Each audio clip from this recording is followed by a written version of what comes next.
En este vídeo vamos a ver algunos ejemplos de cómo trabajar con otros tipos de datos básicos. En concreto vamos a ver cómo trabajar con caracteres, con datos de tipo booleano y con enumeraciones. En este primer ejemplo, pensado para trabajar con caracteres, nos pide que escribamos un programa que le pida al usuario que introduzca dos letras mayúsculas de la A a la Z y muestre por pantalla la secuencia de letras que van desde la primera que haya escrito hasta la segunda. Por ejemplo, si el usuario escribe la M y la G en ese orden, entonces el programa deberá sacar la secuencia decreciente desde la M hasta la G. Nos dice también el enunciado que si el usuario escribe en cualquier punto algo distinto a una letra mayúscula, deberemos volverle a pedir el dato hasta que sea una letra correcta. Comenzamos definiendo las variables que vamos a necesitar. Por un lado tendremos una variable letra inicio, donde el usuario escribirá e introducirá la letra por la que quiere empezar a contar, otra llamada letra final, que será la letra a la que queremos llegar al final del conteo, y una tercera variable letra actual que utilizaremos para, cuando mostremos la secuencia, ir recorriendo letra a letra desde la letra de inicio hasta la letra del final. Después, para pedirle al usuario que introduzca la primera letra, usaremos una estructura do while donde le mostraremos el mensaje de que escriba una letra mayúscula, recogeremos dicha letra y comprobaremos si es un símbolo válido. En el caso de que esa letra sea menor alfabéticamente que la A mayúscula o mayor que la Z mayúscula, querrá decir que no es ninguna letra mayúscula, es posible que sea una letra minúscula, un signo de puntuación, etc. Y en cualquier caso le diremos que es una letra incorrecta y volveremos a repetir el bucle do while para pedírselo de nuevo. Esta misma estructura deberemos repetirla nuevamente para pedirle la segunda letra mayúscula, cambiando simplemente la variable letra inicio por la variable letra final. Más adelante veremos que existen formas de no tener que repetir este código innecesariamente utilizando funciones. Bien, una vez tenemos las dos letras almacenadas, comienza el recorrido desde la letra de inicio hasta la letra del final. La variable letra actual que usaremos para recorrer esas letras la igualamos a la letra de inicio. Y entraremos en un bucle while donde iremos mostrando letra a letra mientras que la letra actual no sea la letra del final, hasta que no hayamos llegado al final del recorrido. Para cada iteración del bucle while mostraremos el valor de la letra actual y esa estructura if-else que tenemos dentro del while nos permite distinguir si estamos en una secuencia creciente o decreciente. Si la letra de inicio es menor que la letra del final, iremos incrementando la letra actual y en caso contrario estaremos en una secuencia decreciente, por lo tanto tendremos que decrementar la letra actual para llegar a la letra del final. Saldremos del bucle while en cuanto la letra actual coincida con la letra del final del recorrido que haya indicado el usuario. Y en ese caso mostraremos el último console.writeLine que mostrará la letra actual, la última, y finalizaremos la secuencia. Si ejecutamos el programa, ahí tenemos una posible traza de ejecución donde primero introducimos aposta valores incorrectos para la primera letra, como pueda ser por ejemplo una T minúscula o el número 3, y en ambos casos nos dice que la letra es incorrecta y nos vuelve a pedir que introduzcamos una nueva. En cuanto introducimos la M mayúscula, pasa a pedirnos la segunda letra mayúscula. Nuevamente ponemos unos cuantos símbolos incorrectos para comprobar que el bucle do while hace su cometido y finalmente escribimos una G mayúscula, con lo cual terminamos esa estructura do while, pasamos al contador while que tenemos en el código de la izquierda y muestra la secuencia decreciente desde la M en este caso hasta la G. En este segundo ejemplo escribiremos un programa que le pedirá al usuario que introduzca 5 números enteros y al finalizar el proceso le deberá indicar por pantalla si alguno de los números que ha introducido era impar. Es un ejemplo en el que vamos a utilizar variables booleanas para cumplir nuestro cometido.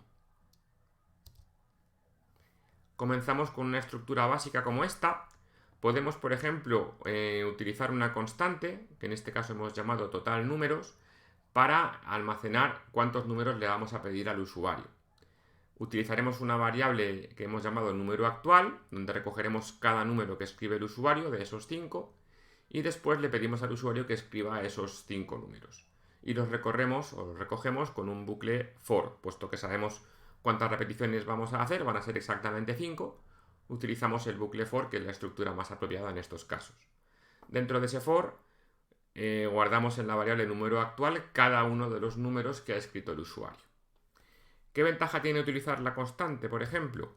Esa constante total números nos permitirá, cambiando simplemente el valor de la constante, que se refleje automáticamente tanto en el mensaje que le mostramos al usuario como en el número de repeticiones que hacemos en el for.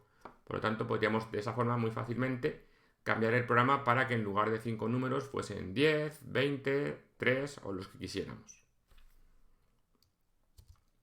Una vez que le hemos pedido al usuario cada número, pasaríamos a el resto del programa. Vamos a comentar un par de errores que se suelen cometer bastante frecuentemente cuando empezamos a programar y que hay que tener en cuenta. ¿Qué pasaría con el programa que estamos viendo en pantalla? Dentro del for le estamos pidiendo al usuario que introduzca cada número actual, cada número de la secuencia de 5, y acto seguido lo que hacemos es comprobar si ese número es impar o no. El if se cumplirá cuando el número no sea divisible por 2, es decir, cuando sea impar, y en ese caso mostraríamos por pantalla que el usuario ha escrito algún número impar.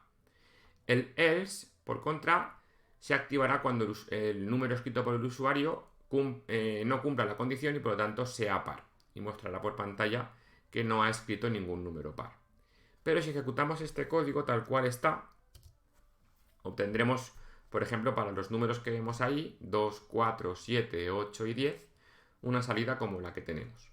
No es lo que estamos buscando para empezar, porque queremos que se muestre el mensaje solamente al terminar la secuencia de números y no después de cada número.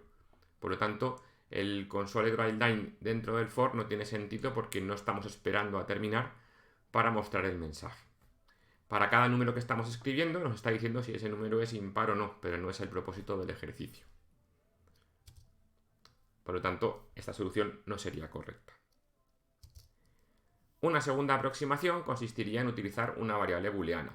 La hemos puesto arriba, la hemos llamado iNúmero impar. Dentro del for, para cada número que leemos, comprobamos si es impar o no y ponemos la variable a true o false respectivamente. De esa forma evitamos en el bucle for mostrar ningún mensaje y almacenamos en la variable booleana lo que queremos indicar al final del recorrido. Después del for, con una estructura if-else, comprobamos qué valor tiene la variable booleana e indicamos si ha escrito algún número impar o si no ha escrito ningún número impar. Esta estructura de código nuevamente es incorrecta y es un error que solemos cometer mucho cuando empezamos a programar. El error se debe a que dentro del bucle for estamos distinguiendo para cada número si es impar o no lo es. Por lo tanto, la variable iNúmero impar va a tomar el valor del último número que hayamos escrito, ignorando los números anteriores. Antes de ver cómo se comporta este ejercicio, vamos a ver algunas peculiaridades sobre el código que hemos puesto a la izquierda. Al principio, cuando hemos declarado la variable booleana, la hemos inicializado a un valor de false. Esto no es arbitrario porque si no hacemos esto, obtendremos un error de compilación en el if que hay más abajo, indicando que esa variable no está inicializada o puede no estar inicializada. Esa variable, si no le ponemos un valor arriba, toma valor o bien en el if o bien en el else que tenemos dentro del bucle for, pero el compilador no tiene garantías de que ese bucle for se vaya a ejecutar realmente. Puede que la variable total, la constante total números sea 0 o sea un valor negativo y no entremos nunca dentro de ese bucle for.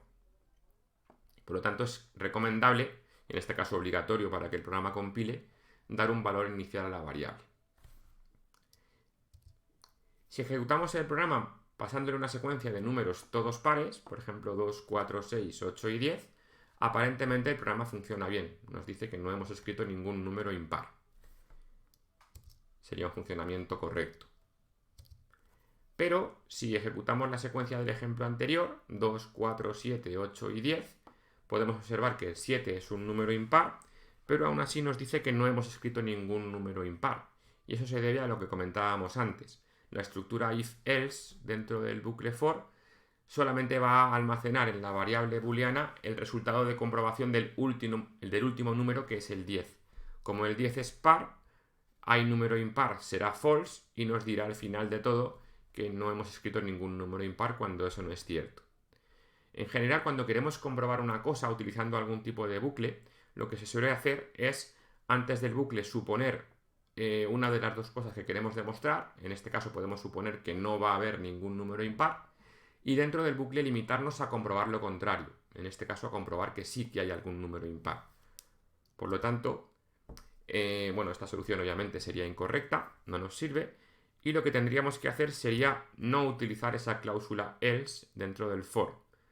Simplemente indicamos al principio que la variable booleana es false e intentamos comprobar dentro del for si en algún momento puede llegar a ser verdadera. El código completo y correcto, quitando las anotaciones que hemos puesto antes, sería el que tenemos ahora en pantalla. Ponemos la variable booleana false, como hemos dicho al principio del bucle, y dentro solamente dejamos el if para que en el momento en que introduzcamos algún número impar, poner la variable booleana a true.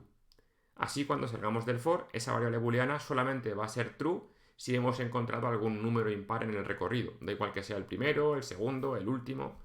En el momento en que encontremos alguna, esa variable va a ser true. En caso contrario, si no hemos activado el if en ningún momento, la variable será false y mostraremos el mensaje de que no se ha escrito ningún número impar. De esta forma, el ejemplo que hemos puesto antes con 5 números pares sigue funcionando, y el ejemplo donde introducimos un número impar en cualquier punto de la secuencia también ahora sí que funciona correctamente. Nos dice que hemos escrito algún número impar. En este tercer ejemplo, para trabajar con enumeraciones, nos pide que escribamos un programa que, utilizando el tipo enumerado, le pida al usuario un número de mes del 1 al 12 y le muestre por pantalla cuántos días tiene ese mes. Si el usuario escribe un número de mes incorrecto, por ejemplo el mes 20 o el mes -3, le deberá mostrar por pantalla el mensaje de mes incorrecto. Comenzamos definiendo la enumeración. La hemos llamado, por ejemplo, meses, y comprende los nombres de los meses desde enero hasta diciembre. Como ya hemos visto en vídeos anteriores, una enumeración consiste básicamente en asignar a cada uno de esos nombres un código numérico comenzando por el 0, si no decimos nada. Como el ejercicio nos dice que los meses se deben numerar del 1 al 12, para conseguir eso basta con que asignemos al primer elemento de la enumeración, el mes de enero, el número 1, y automáticamente todos los demás meses van a tomar su código de manera correlativa. Febrero será el 2, marzo será el 3 y así sucesivamente hasta diciembre, que será el mes 12. Al principio del programa principal, lo que hacemos es definir una variable de tipo entero donde el usuario va a indicar qué mes quiere comprobar del 1 al 12. Y después utilizaremos una estructura switch case para identificar ese mes y poderle decir al usuario cuántos días tiene. Podemos agrupar los meses por categorías. En este caso hemos puesto primero todos los meses que tienen 31 días y todos van a parar al caso de diciembre, donde mostraremos que esos meses tienen 31 días. Después agrupamos todos los meses con 30 días, concentrándolos en el mes de noviembre, con el mensaje de 30 días. Finalmente ponemos el mes de febrero, que dependiendo del año tendrá 28 o 29 días. Y añadimos un último caso de default para aquellos números que no sean un número de mes correcto. Por ejemplo, el 20 o el -3 que decía el enunciado. Y así sacar que ese mes es incorrecto. Si ejecutamos el programa con un par de casos, uno válido y uno inválido, si ponemos por ejemplo el mes 5, que es mayo, nos dirá que tiene 31 días, y si introducimos un número de mes incorrecto, por ejemplo el 20, nos dirá que es un mes incorrecto. Pues hasta aquí este vídeo de ejemplos de tipos de datos básicos.